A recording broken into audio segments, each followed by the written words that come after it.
Hello everyone, my name is... Hello everyone, my name is Loco, and welcome to a best of 5 series of top-level StarCraft 2. What I've got for you today is a Protoss versus Terran. We're in the top right-hand corner, playing in red. We're looking inside of the main base of Kjur.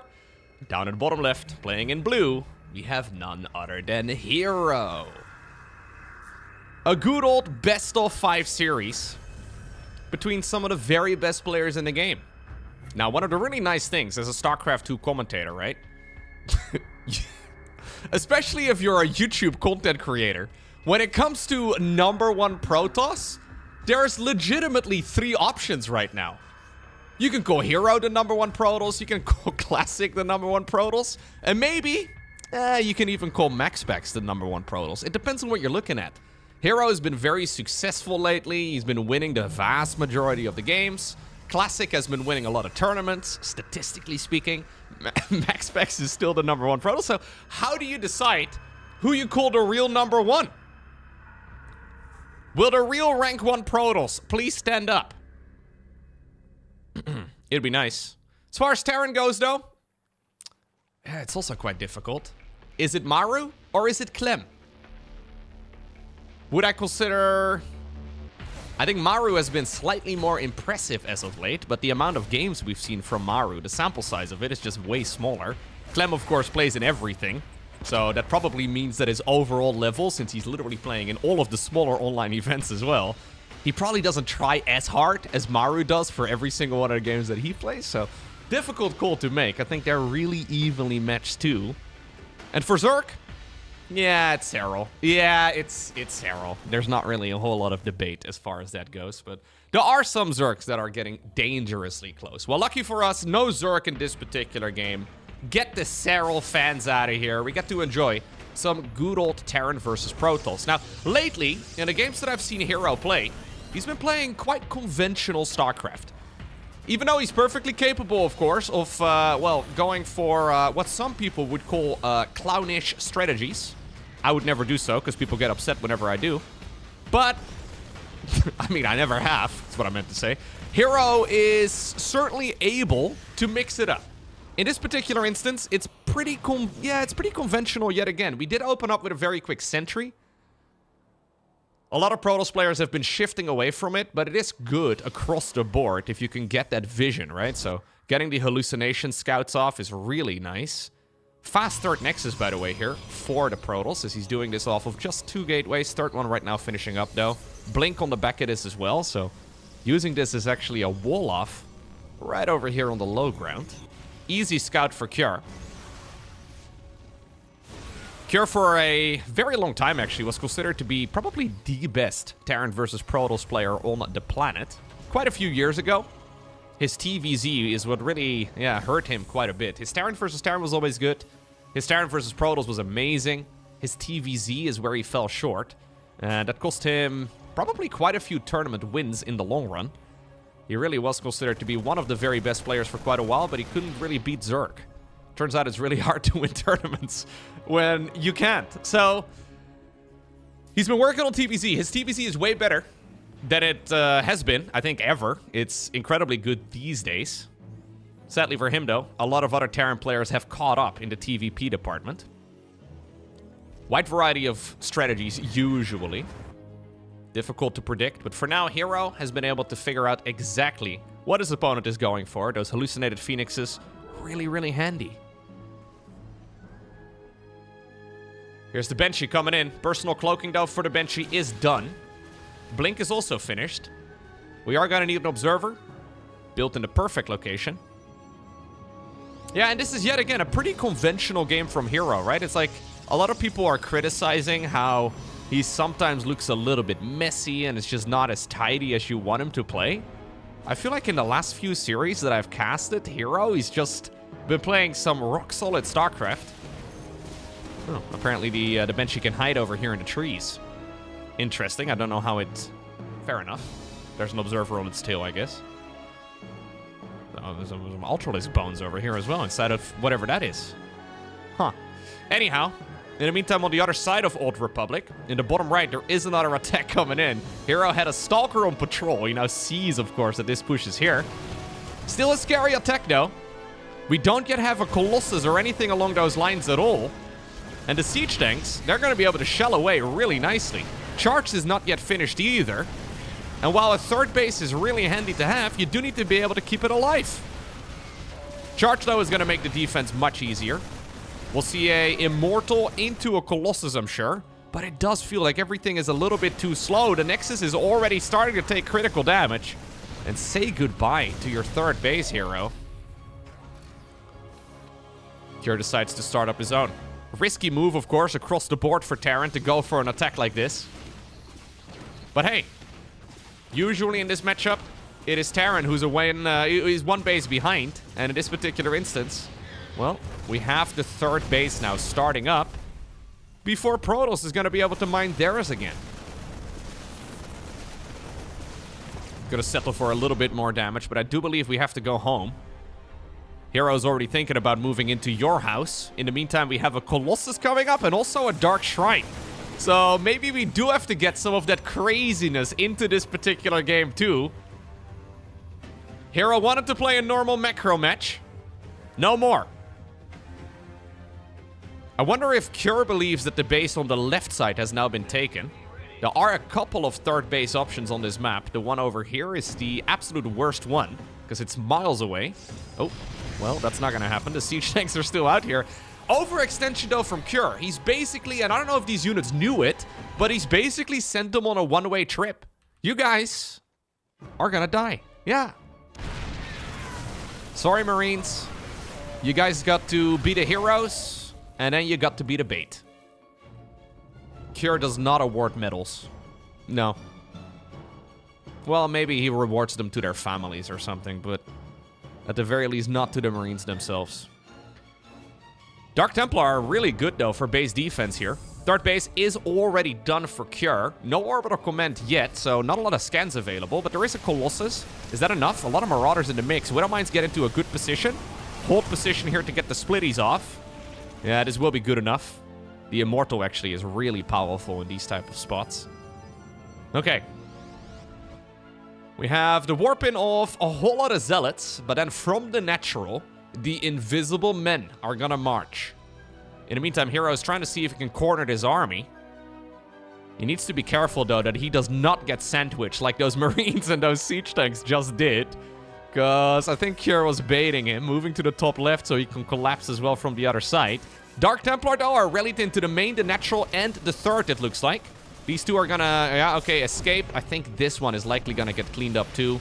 He's gonna walk outside of the detection circle, but easy scans there in the end. 6 SCVs die, though.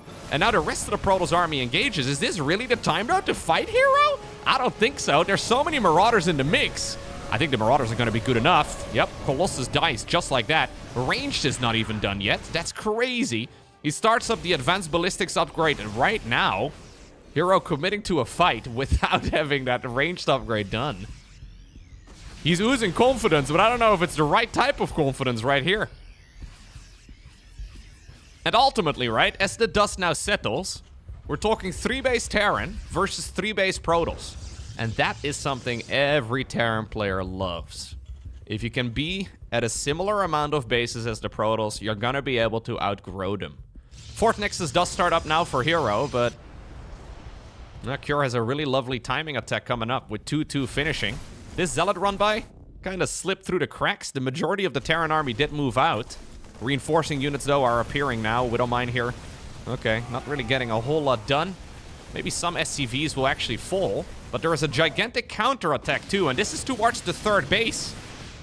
Cure does not care about losing some of those SCVs as long as he can kill a base and some of the probes to boot. Yeah, I would not want to be a unit in Cure's army. In the meantime, we have a full counterattack, though, here from herO. No recall, of course, available for Terran, so he's going to have to make the walk of shame. A Stimpack would really not be a luxury, I don't think. Maybe getting those units home a little bit faster would be nice. Colossus rallied straight through the middle of the map. A freebie there for the army. I think herO is already knocking his army into the corner, yep, to be able to recall it back out. And this game has just become a little insane. Both players just lost a ridiculous amount of economy. Interestingly enough, in total, it's a very similar amount of economy. Now, what I'm looking at here is these 2-2 upgrades. It's such a big damage improvement for the Terran here. The Protoss units are suddenly going to die way easier. Cure doesn't want to wait, though. He didn't know about this base yet, but now that he face checks it, he's going to be able to shut this one down, too. I think you kill this base and then you chill. I really don't think you want to fight. Problem is, he doesn't have all the information. Looks like the Banshee ultimately did die over here. Ooh, a Marauder here misrallied. Very big stim, though, to just kill one Marauder. Oh, he's going to fight right here, right before the upgrades are done, but the numbers are just so freaking big. Marauders in the front. They're tanking for the Zealots. The sentries are quite nice. At this point, the Vikings have cleared out the Colossus. I think they can land and start dealing some additional damage, too. Dark Templar are really sweet, actually, in this type of setup. Not a lot of scans available. Nice pickup control here by Cure. And while it's a little aggressive, and maybe a little bit too aggressive, it does result in a 1-0 lead. Next up, we make our way to Tourmaline. Instant probe scout right here from hero. He doesn't care. Who needs extra minerals that you could be mining with the worker, where you can instead be a bit of a prick? Yeah. If you go to the school of hero, he will teach you how to be as annoying as possible. Well, it didn't really work out very well for him in the previous game. Kira decided to commit to a big counterattack. And that early push, right, with the Marines and the siege tanks, that's what ultimately allowed him to get very far ahead. And he played it out really well, even though it got a bit chaotic. And I think he probably should have waited until 2-2 was done. But obviously, I have all the information looking at the game. He had to deal with limited amounts of info. Well, got the job done wonderfully. Hero not too happy with that, I'm sure. Now, it is a best of 5. Of course, meaning that the first player to win 3 maps is going to be the victor. Factory is going to come up right here for Cure. Once more, opting to go for a quick double refinery, which means that he's not going to be able to get his natural expansion done nearly as quickly, but he is going to have an awful lot of units. It's one of the big advantages, of course, of going for that early probe scout. You can figure out exactly what it is that Terran is going for, and if you're not sure what you're scouting for, right? Like, this is one of the big questions that I usually get from players that first start playing the game. It's like, hey, yes, I scout, but what am I actually looking for, right? Like, I am scouting, but what am I... This is one of the things you are looking for. Trying to pay attention to your opponent's gas income is a big one, especially for Terran. So, usually, double gas means aggression. Single gas means faster expo. And obviously, you can refine from that point. It's the best way to actually get better at StarCraft. It's to lose and then figure out how you could have improved. It sounds a little bit silly, but learning from losing really is the main mindset, I think, in StarCraft 2. Like, if you lose a lot, it means you must be really good at the game. Unless you're only losing. Then you might be Bronze League. Yeah, that's okay too, as long as you're having fun. No, but seriously, the top-level players in general, they do play an awful lot of games, and they will have learned from many, many mistakes that they've made along the way. So, let's see. What is the follow-up going to be here, hero? We've got that second gateway right now coming up. Alright, Twilight Council yet again inside of the natural. Apparently not afraid to show Cure exactly what he's doing. Interestingly enough, though, even though there are multiple Reapers out, they don't actually see that much. Hero going in for the counterattack. It's just a lot of Stalkers for now. We're up to 4 Stalkers already. Wait, he's just pumping out Stalkers. Is this allowed? Yo, somebody asked the ref. Are you allowed to just make 1 unit? Decides to recall them out. This does feel a little bit funky, though. We're going up to 5 Stalkers here. Now recalling them out, bringing in the rest of the boys. I'm assuming... Okay, sure. Why did I make an assumption anyways? You're making Stalkers only? Of course you go charge first. Yeah. No, that is... yeah, alright. That's hero for you right there. If you're Cure, what do you assume your opponent is going for right now? Well, this is a full wall-off. Yep. So... all you've seen is a bunch of Stalkers. Charge on the back of this. What about the Reapers, though? The Reapers are putting in quite a bit of work. They are gonna die now. It's mostly because Courier is distracted. He's adding on a lot of Marauders now, and he's getting that concussive shells research done. He's really trying to make sure he doesn't die to just a random Stalker push. Turns out it's not a random Stalker push. It's actually a Zealot all-in on the back of this, more than likely. Well, honestly, I wonder if maybe hero needs to switch gears a little bit, because pushing into a single turtled-up Terran main, I don't think that's the way to go. If you've already achieved what you're going for with the Stalkers only, do you really want to push up a ramp with Zealots?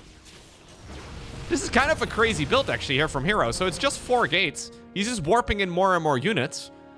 Robo Facility is pretty late, but because, I guess, of Tourmaline, he can just rally units from the natural straight across.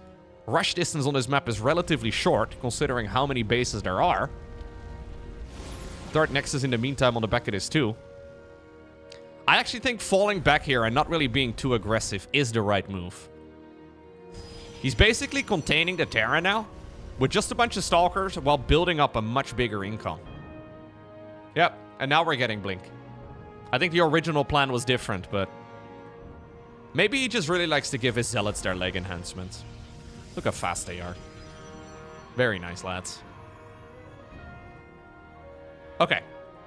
Follow-up here for Cure is Stimpack together with Combat Shields. Now, of course, there's not a whole lot of aggression available for him anymore, right? Other than, like, Medevac drops, but at this point, we don't even really have a starport. So, what are we going to do? We're going to sit here and wait. Now, against a big Marine tank push, as Protoss, you really prefer having Zealots with charge, other than Stalkers with Blink. Stalkers with Blink are still useful, but Zealots with charge just overwhelm siege tank-based armies quite nicely.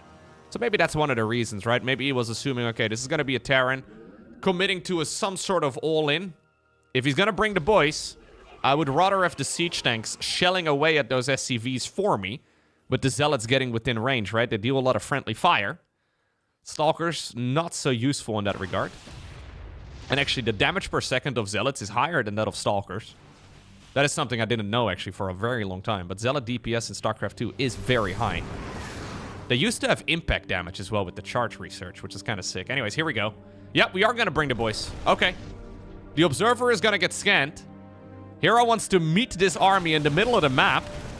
He's got Blink. He's got the Prism. But what you really want here is just an awful lot of Zealots. Still a scary push, though, here from Cure. One big attack for all the marbles. Is there enough? Nice micro here by hero. He wants to push before the siege tanks really get into position. Okay, that's fine. Slow push does begin, though. Bunker now coming up here for Cure. Keep in mind that there are no medevacs, so any Stimpack is big. Oh, he decides to engage yet again right as the Stimpack is wearing off. Decides to pull some of his own probes. It's SCVs fighting probes, but Zealots fighting siege tanks. And I think that's way better for Protoss in the end. GG gets cold. Hero evens up the score. Next up, we find ourselves on Tato Citadel. Some nice action-packed games so far. Both players ridiculously evenly matched. Margin for error is very small. It's one of the great frustrations for many players. It's one of the reasons that professional StarCraft is so sick. The fact that the margin for error is tiny and the fights are just so fast. I sometimes wonder if it's a little bit too quick, right? Like, the time to kill in StarCraft 2 really is kind of ridiculous. If you're not paying attention to your units while playing the game and you hear, your army is under attack, your army is probably already dead. That's what the reporter should say. That's what the announcer should probably tell you. Your army just died! Would be a more accurate assignment. You have to pay attention to the minimap and see the units, because otherwise, well, they'll probably be gone. Let's see. Very quick hallucinated Phoenix yet again, and very quick charge yet again for hero. Okay. Different follow-up, though, this time around, of course. In the previous game, we didn't really have any sentries until a little bit later. This is a quick sentry, similar to game number 1, and it's going to give hero all of the information that he ever needs. The only problem, I guess, that you run into is that you never really know exactly what is going to be building in these structures. The factory, I mean, obviously, we see the little symbols. It's not what the players see. Kira already sending some of the bad boys towards the bottom left. Thought for a second this was an SCV hiding over here in the corner. That would be ridiculously out of character, but no. What we're trying to do here is do a Hellion drop. It takes 3 Hellions to... Oh, are we not? Ah, no. We're trying to drop in the main base and then probably try to run the Hellions into the natural. Now, hero has already been making walls, though. And as long as he is paying attention, this should be a very... Yep, there we go. This should be a very easy defense for him. The shield battery will heal up the sentry while the roasting is happening. And while we may get some crispy sentry here eventually, this is very defendable here for hero.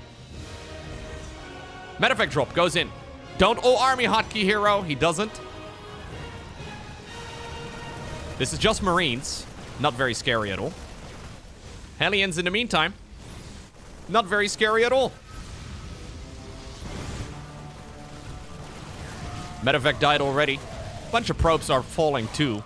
Interestingly enough, hero didn't even bother moving them. I feel like 5 probes is actually best case scenario here for Cure. But it's expensive, right? Losing the medevac there, especially the medevac, is kind of annoying. And now, Terran suddenly has nothing. Like, what do you do right now as Terran? Well, your follow-up is to sit here behind your structures to try and lay up another attack with Stimpack and maybe combat shields, +1 infantry and all the rest of it.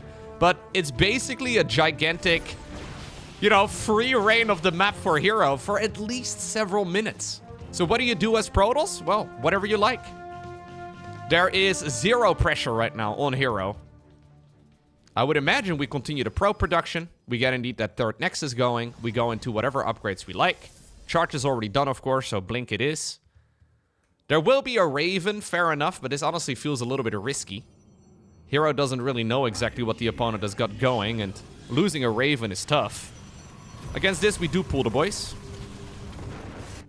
Observer scouts in the meantime. Even a 3rd command center is coming up. So all of this is giving hero the go-ahead to do whatever he pleases. And I think he will be pretty happy with that. Already, though, an oversaturation here for Cure. So Cure really is planning on continuously building up those workers. And then effectively just fully saturate the 3rd right away. I do rate this base like a solid... I think like an 8 out of 10, right? Like they're... Aesthetically, it's aesthetically pleasing. I don't think it's really too bad. It's nothing like what Maru does, where he has everything in very strict lines. This is built for efficiency, rather than for aesthetics. But oftentimes, efficiency can look beautiful as well. I wonder what hero thinks of it.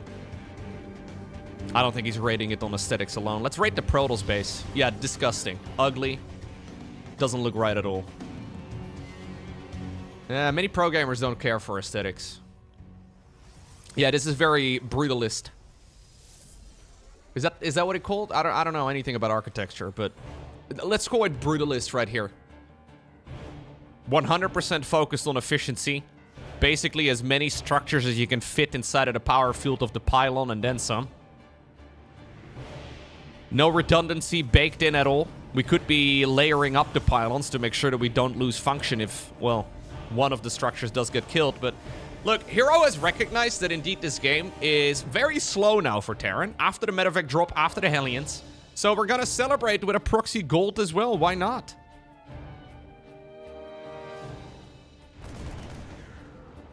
What is Terran gonna do? Cure going for the 3rd base is a clear indicator that he's likely going to chill. Siege tank sieged up here as well. Cure is waiting if maybe there would be a big attack coming in. And the Raven is still getting around. It's finally going to get its 2nd kill. And maybe its 3rd. Oh, even a 4th. Maybe a 5th. You know what? That was not too shabby. 1 auto turret was pretty good. What about 2? Ah. Auto turrets are so... Like, Ravens in general are such a meme unit. They're so expensive. Rarely do they actually do a lot of damage, but if you don't pay attention to them, like if you don't respect them enough, they can actually kind of tear your mineral line apart throughout a game. Dark Shrine on the back of this for hero. Armory, second engineering bay. All of this is A-okay here for Protoss. The Ravens, by the way, really have gone through so many changes over the years. Maybe the Infestor wins on the most nerfs over time, but the Raven is not far behind. It used to have, of course, the point defense drone. It used to have the Hunter-Seeker missile. It used to have so many different skills, actually, over the years. I've recently been playing the Wizard class in Raynor Has Gone Roguelike, basically a custom campaign for StarCraft 2. And it's only just now occurred to me, we used to abbreviate one of the spells, right, that the Raven has, the point defense drone, to PDD. And I've been shouting about PDDs everywhere I go whilst playing that mod. And I didn't realize that maybe in 2026, that may have, people may hear it slightly differently. Yeah, maybe point defense drone is, maybe the full pronunciation is better than shouting about PDD. Anyhow, 4th Command Center is now nearly finished. Yeah, and this is what I dislike about those Terran early game pushes. Like, you just kind of do whatever you like as Protoss now. Like, hero could have gone up to 100 workers already if he wanted to. You sign up for a bit of early game pressure, and then basically you do nothing for the next 10 minutes.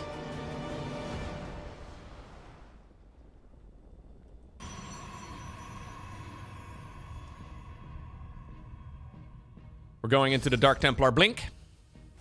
And hero does have an awful lot of zealots set up. Now, obviously, part of the reason why this is difficult here for hero to attack into is because of the map. I don't think he can do anything. There's no way, dude. If you fight this straight up hero, you're going to lose so hard. Fighting into Vikings, missile turrets, sieged up tanks. Looks like the Prism actually YOLO'd in and died. This missile turret guy has 1 confirmed kill. Had 1 confirmed kill.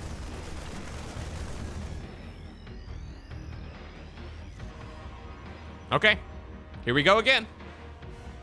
Dark Templar have become such a common unit in this matchup lately, and I kind of love it. They're actually like a core army unit these days. They're basically like a more expensive, a more luxurious zealot. Nice force field over here as he's backing up yet again. Dark Templar now moving in, though, to the Planetary Fortress. Planetary was not yet done, so Kjør decides to cancel it so it can fly. Nobody knows how that works, but with a Planetary, you can't fly. If you're building a Planetary and you cancel, then suddenly you can fly. It's a weird weight limitation. It doesn't matter, okay? My science fiction video game is sometimes inconsistent. Yeah. Can't believe it. Difficult base to break, by the way. Like, this entire map, honestly, is kind of difficult to break. We've seen this in Zerg versus Terran. We've seen this now as well, of course, in Protoss versus Terran, right? Like, this setup over here, this right over here with this choke point and the Planetary in the back and some clever Sim City. We should probably finish the command center, by the way, Kjør. Anyhow, it's a spot that is pretty much unbreakable. hero is in agreement, apparently. Decides to build up 3 Stargates. 3 Stargates, 3 command centers. We have a fusion core on the back of this as well. So Kjør is already thinking about the medevac upgrades and the Liberator range and all the rest of it. New base is coming up here as well for hero, who's still powering out those probes. All the way up to 80 now. 4 Stargates even.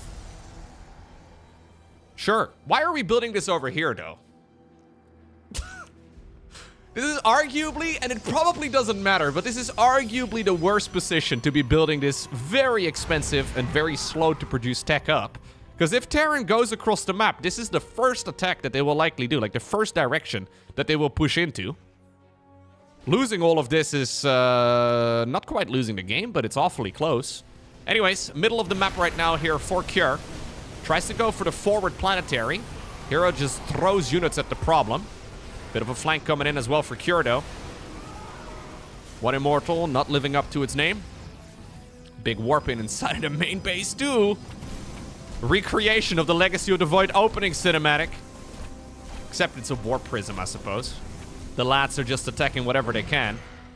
It's really just to try and get that army off his back, and also to open up some supply, prison dice, to go into the carriers.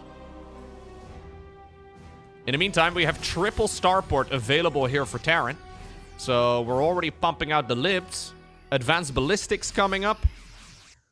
3-3 researching as well here for Terran. We already have those upgrades done for hero.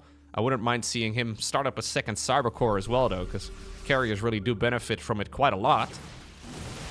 Going to the double Skytles upgrades. There we go, 6 libs at a time. Dark Templar and Zealots trying to go around the side yet again.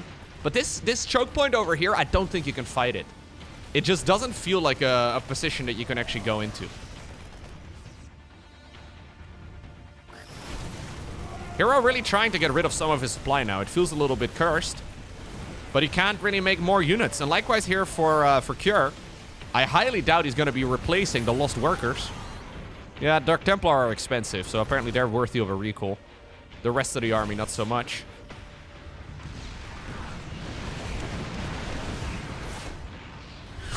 They just blink to the low ground.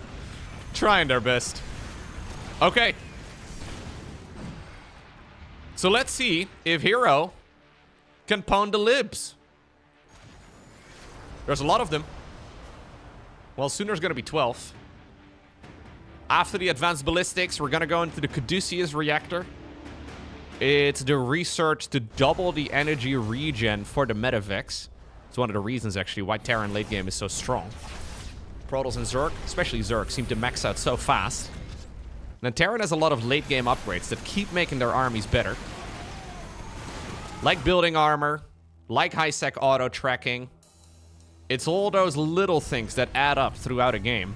It takes a long time for Terrans to really get to a maxed out state, but when they get there, it's difficult to beat.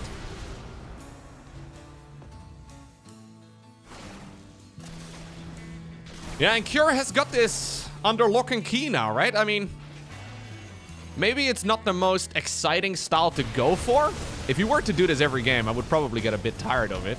But he is executing it very well. Basically just accepting his life as a punching bag. After the early game aggression didn't really work out. And he transitioned fully to just mass turtling up. Well, here we go. The Terran fleet is ready to go. You know, the only thing I'm really missing in the Terran late game, I kind of hope that one day we'll see a little buff for the battlecruiser. I would love for battlecruisers to be a viable choice as like a transition right now. I mean, it is a good unit, it's just really expensive.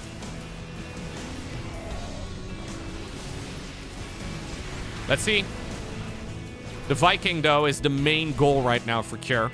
He now realizes that it is indeed a full Skytles transition. You need an insane amount of Vikings to really defend this sort of thing. Carrying numbers are already big. The push down south, by the way, is still going on. He killed the base in the bottom left. Now he's going to kill the fourth as well.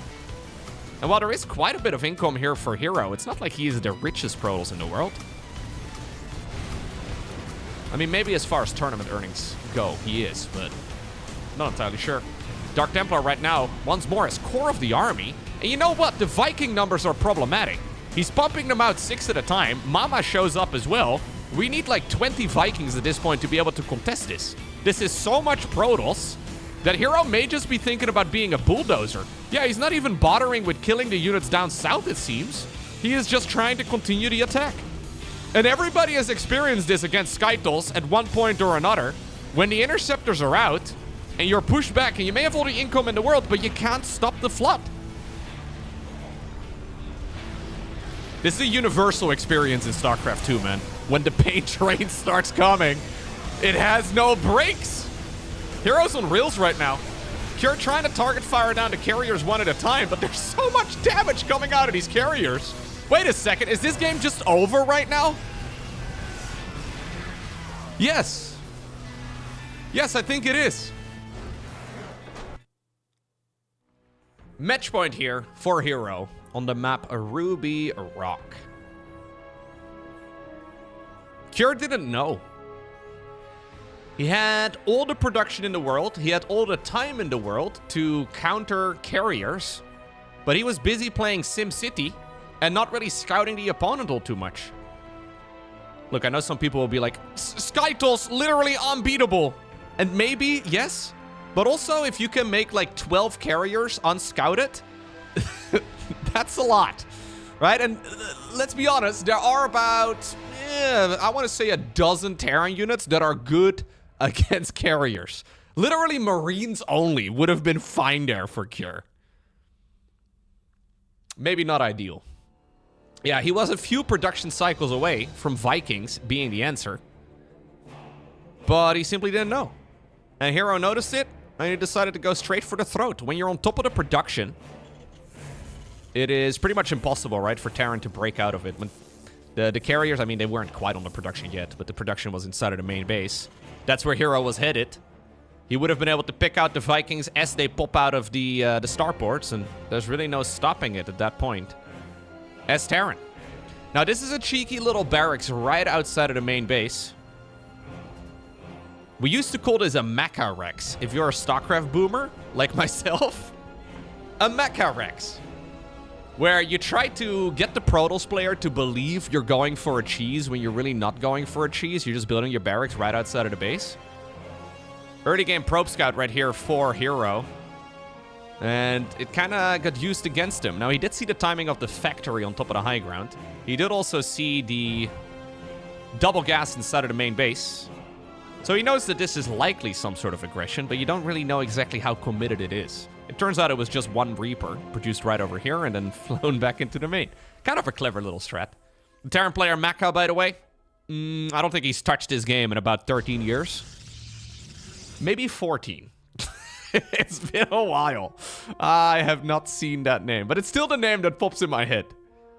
Maybe we need to just come up with a different name for it, but I'm thinking literally like 2010, 2011 or so is when that was a thing that Terran players figured out. And Protoss players freaked out at the time. Like, it's a cheese! They're building all the things on the other side of the map. Turns out they weren't. It was just a small little flight for the barracks.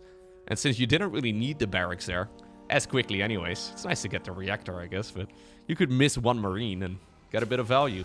Well, herO this time around noticed it quickly enough, and now he's got all the intel yet again because of his beloved hallucinated Phoenix. I'm wondering if that's going to be a thing that we'll see moving forward. Oh, we're actually playing Phoenixes? We're... okay. Void Ray? A Void Ray. Against Terran? I mean, it's not terrible, don't get me wrong.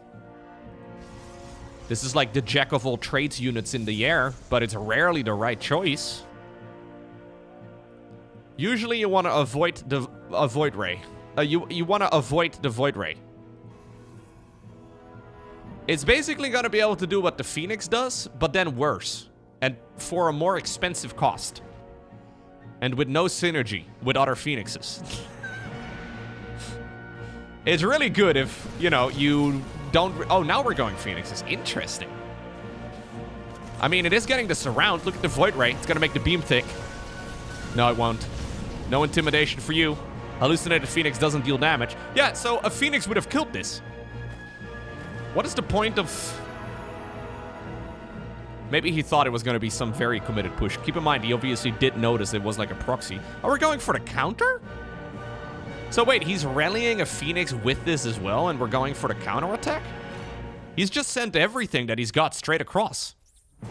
Seems dangerous to me, though. There's already 2 tanks available. Third Nexus on the back of this as well. We've got ourselves the charge coming in. This Phoenix is real. Cure suffers from hallucinations every once in a while. It's okay. Humans are complex. But that one is real. But one Phoenix is not going to do anything. I think if you're going to go for 2 Stargate units, this should probably be 2 Void Rays. I guess you can still use it to lift up and maybe delay. Scary attack here, honestly, though, for Cure. This is the age-old adage, right? If your opponent is doing something weird, just go test the waters a little bit. See what they're actually up to. If you're playing something normal... oh, Charge is not yet done. Charge is going to be amazing, though, when it is. Are we going to pull more boys? No, we're just rallying everything across the map. This game is popping off right now with Cure sending it in. I kind of like that he made this committed of a push, but I wonder if it's the right choice. There's that Phoenix that I was questioning.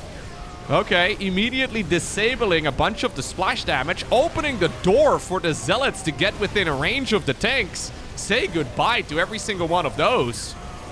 And while the SCVs are hugging each other, and while the Void Ray is making its beam thick, this is a defense right here for hero. A weird one. Oracle right now on the back of this. Apparently we're playing one Stargate of each. Like, we're doing one unit of each. It's a hold. A messy one, but it's a hold nonetheless. SCVs, by the way, didn't die. A Liberator joining in as well. Giving this entire squad an opportunity to unload out of the medevac. And to get back to the wall. In the meantime, we forgot salvaging the bunker. So hero will take those 100 minerals. Now we go into Phoenixes. This is the weirdest Phoenix opener I've ever seen in my life. Like, Phoenix openers in general are pretty uncommon now. It's pretty much always going to be some form of... I mean, Twilight, right? I mean, most of the time it's Blink. Evidently in this series so far, it's been Charge a lot. Hero's been really loving Charge. But now we go into Phoenixes. Okay. My main concern is that usually Phoenixes fall off really hard the bigger the Terran army becomes. Clearly, though, Cure also did not anticipate this switch, so he is going to lose the medevac, and I think the Marines are not likely to make it out. Sorry, lads. There's guys that have swords for hands. Yeah. Well, didn't take them very long. Here's the Oracle showing up. Do you expect Oracles at this point? Not really. Oracles in general not very popular in this matchup either. Okay, so usually, right? Usually once Terran approaches like a 100 army supply count or so, more is better. But once you get up to like 100 army supply, it always feels to me that Phoenixes fall off really rapidly. They're insanely good early on. They have a lot of good synergies, right? Especially when you can micro all of them individually. Phoenixes are incredible. But as the Terran army grows, they just kind of do nothing. So making the commitment later in the game, as in what Hero is doing right here, like he basically didn't start producing these until like 7 minutes or so in. It just feels kind of off. Proxy Gate right now as well on the top right. Templar Archives coming up inside of the main base. Fourth Nexus is done. Hero is doing a mix and match of different strategies. Whereas Cure is playing something extremely conventional. Yep, here we go. We go again. And look, when your opponent is doing something weird, maybe just try to see if you can go win the game. Now, we've already done this once before. The Zealots are thinking about moving in as soon as the Terran moves out. Free real estate. They're currently trying to crack down on people that do this in real life in the Netherlands, man. herO's is quarter. It's... Nobody's home. Perfect. I live here. Double upgrades, though, about to finish for the Protoss. And he's got a lot of stuff. Is all over the map, though, and it's in little pockets everywhere. Ah, we're gonna send the squatters back home. Fair enough. You can't really base race Terran when they can lift their structures. Extra bunkers coming up over here. Liberator from the early game still around. Hero pulls the trigger, though, as he's diving deep. The Phoenixes will not be able to lift the tanks, but do they need to? This is just so many men that have swords for arms. And I think they'll be able to get the job done easy peasy. And now the Phoenixes swoop through. What a game here from Hero. In the meantime, we have a few SCVs trying their absolute hardest. They tried. Needs to be complimented. They also died. But that's okay. GG gets cold right now. And this right here is Hero in a nutshell, right? It doesn't make a lot of sense. And I'm inclined to think that as soon as I see somebody play something that is way off the beaten path, I'm inclined to say that it's bad. Because most of the time, you die to the most normal attacks if you do something really odd. But clearly, Hero knows the rules and then throws them out of the window and somehow, some way figures out a way to get ahead while playing very strange strategies. It is an absolute, well, glorious style to behold, but also one that I feel like is just impossible to mimic. Like, if you're inspired by these games, like especially this last one, and you want to give it a shot on the ladder yourself, I think you should, but I don't think it's going to be particularly successful. Either way, it's Hero that wins this series 3-1 in a very hero-like fashion. GG.